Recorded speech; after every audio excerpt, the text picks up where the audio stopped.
مقصود اصلی حاصل۔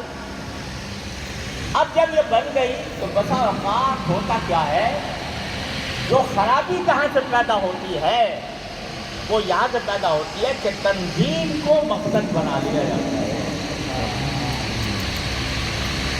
مقصد تھا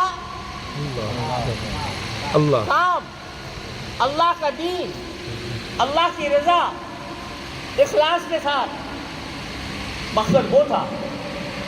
بعد میں تنظیم مقصد بن گئی۔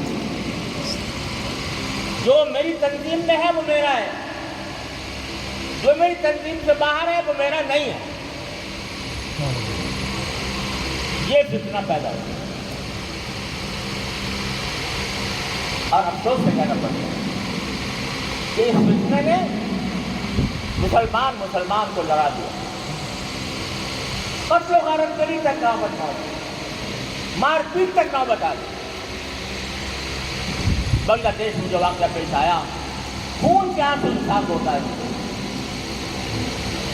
وہ جماعت حضرت مولانا محمد الیاس صاحب رحمۃ اللہ علیہ اگر آج حیات ہوتے تو خون کے آنسو روتے اس واقعے کے اوپر جو پیش آیا۔ انہوں نے تو کوئی نہ ان کو امارت کی خواہش تھی، نہ ان کو شورا کی خواہش تھی، نہ ان کو کسی اور تنظیم کی خواہش تھی، وہ کام لے کر آئے۔ اگر تنظیمیں بٹ گئی، تنظیم بٹ گئی، بٹنے دو۔ اگر بٹ گئی ہے، ہم نے کوشش کی شروع میں کہ یہ بٹوارا نہ ہو، لیکن افسوس ہے کہ نہیں ہو سکتا۔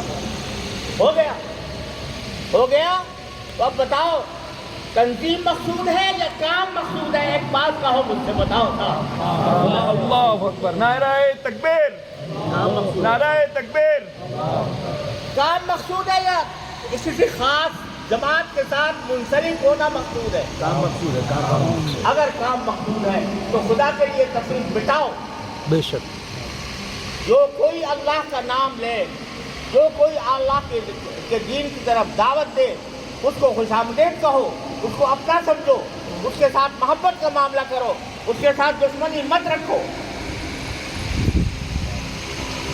کیا اس بنا پر لڑو گے؟